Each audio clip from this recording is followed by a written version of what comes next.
Sean O'Malley, Mr. Sugar Tits himself, it's hard to call him Poodles because he cut his hair is no longer as long as it was before. And I like the kid. He's a good dude in the sense of like he's funny, he's witty, he's got some jokes. He seems to think he is the star of the card, and guess what? I really don't give a shit. If you are the star of the card, good for you. I'm still going to get paid what I'm getting paid. You're still going to get paid what you're getting paid. You're helping me. That helps the card, and everybody wins. So it's no hate to him. I just hope he can back up his talk and actually say who he say he is and do what he says he's going to do. Because that's a tough fight. Yan walks forward. He does a great job of covering up. Hard to really get through his guard to land clean, accurate strikes. Sean O'Malley fights well going backwards. Yan is a good kickboxer. I'm pretty sure he's going to walk him down, cover up, and then chop the legs down and then chop at the body. I do feel like there's a lot of question marks on the toughness of a Sean O'Malley. It's one thing when you are the hammer. But, buddy, when you are the nail. And in that first Yan fight, like you said, he was beating me up pretty good. Yeah, you could say that, whatever. After I was piecing him up, he started to piece me up. I show that I can be the nail and still keep coming forward and take it. Pause. We haven't seen that with you yet. What happens when Yan punches you to the gut, hits you to the liver?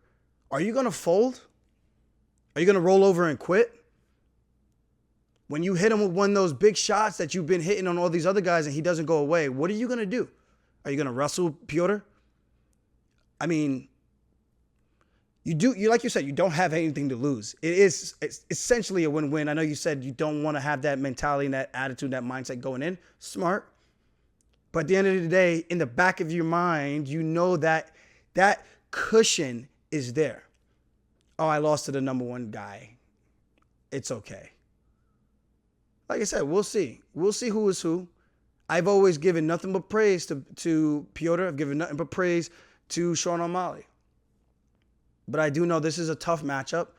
And if you couldn't do what you were doing to everybody else to Pedro, and you were having some trouble and a couple of fouls in that fight, you're getting your legs shipped away. You did start to land a bit more in the second round. Okay, people can say that. That is factual. You started to land a lot more with the hands. But Pedro wasn't going anywhere. He was still pressing and coming forward. As he pressed you forward, you started going backwards and you poked him in the eye. Say whatever you want as an excuse. Oh, I've seen other people do this. Not everyone gets poked the same way. Not everyone gets scratched in the corner when they get poked in the eye. So not all fouls are the same. Not all low blows are the same. When you get kicked in the nuts, it doesn't affect everyone the same because it's not always the same type of impact or the same type of angle where you got kicked. That's just a fact. So to try to paint everything with one paintbrush is silly, in my opinion, and very naive. And I think it's honestly your way of giving yourself some type of win in your book, to like putting a feather in your cap to make yourself feel better about the fight. You should have had a rematch with Pedro. You should have.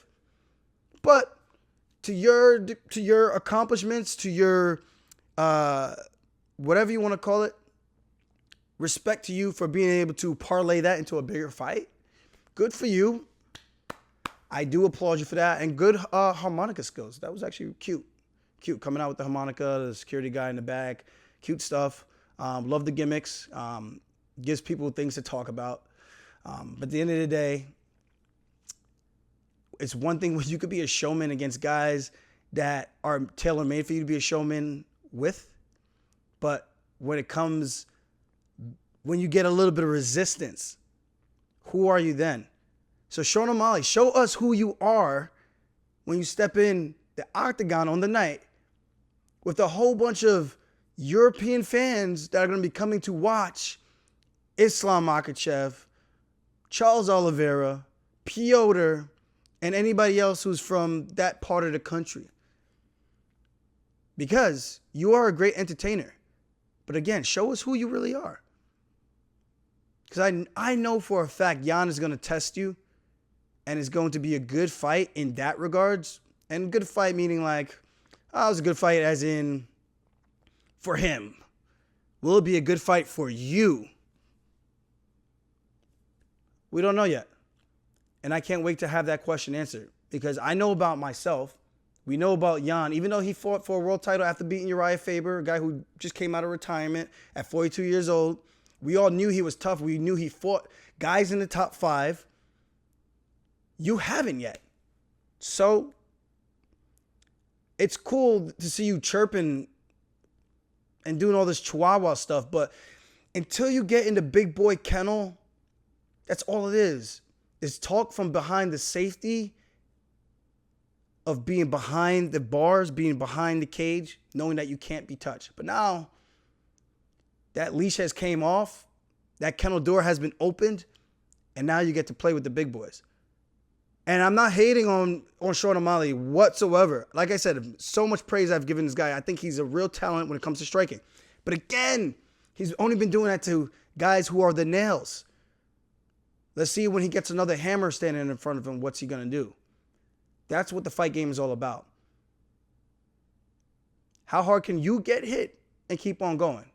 And that's a cheesy Rocky quote, but it's the truth. It's the fact of life. As cliche as that may sound to anybody out there, it is a fact of life. What's going to keep you going? So I'm excited for you. It's a great opportunity to do a couple of things. Make your name for yourself, build your case. But what will you do when that cage door closes with a guy like Petr Yan marching you down and looking to take your head off? It's going to be a good fight. I'm super excited for you. Best of luck, or as they say, best of skill. And again, no hate.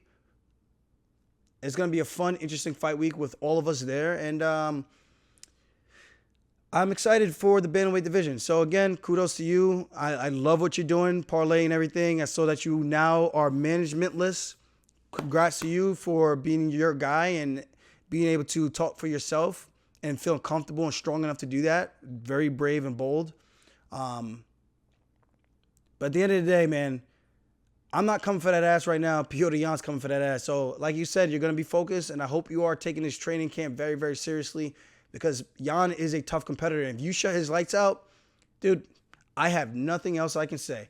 I do think it's a tailor-made matchup in the sense of your range and everything. But again, we don't know how tough you are. So you might have success early on because Yan gets hit pretty early, but then he comes back and he finds that big shot and he puts guys down. Will you be another one on that list? Only time can tell.